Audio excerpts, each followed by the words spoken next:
దురదృష్టకరమైనటువంటి సంఘటన యావత్ రామంతపూర్ ప్రజానికాన్ని కాకుండా హైదరాబాద్ మహానగర్ ప్రజానికాన్ని కూడా కలిచివేసింది.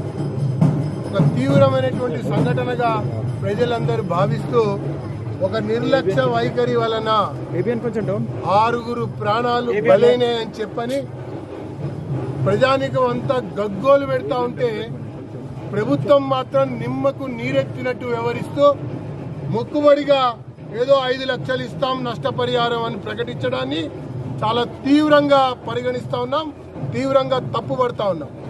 హైదరాబాద్ మహానగరంలో ఇటీవల కాలంలో మ్యాన్హోల్ మరణాలు తరచూ సంభవిస్తూ ఉన్నాయి. వీధి కుక్కలు చిన్న చిన్న పిల్లల యొక్క ప్రాణాలు బలిగొంటా ఉన్నాయి. విద్యుత్ యొక్క ఘాతం వల్ల సాధారణ సామాన్య పౌరులకు సంబంధించినటువంటి యువకులు నిన్న అర్ధరాత్రి మరణించడం కూడా జరిగింది.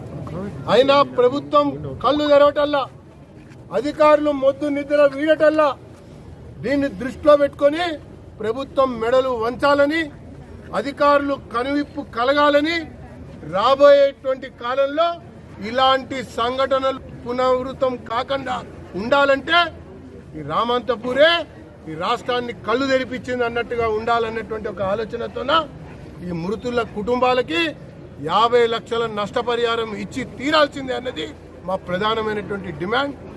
దాంతోపాటు ఆ యొక్క కుటుంబాల్లో అర్హత ఉన్నటువంటి వాళ్ళకి విద్యుత్ శక్తి శాఖలో ఉద్యోగం ఇవ్వాలన్నది మరొక డిమాండ్. అయితే ఆసుపత్రి పాలై మరి అరచేతిలో ప్రాణాలు పెట్టుకొని ఉన్నటువంటి వ్యక్తుల యొక్క ట్రీట్మెంట్కి ఉచితంగా వైద్యం అందించాలని చెప్పని డిమాండ్ చేస్తూ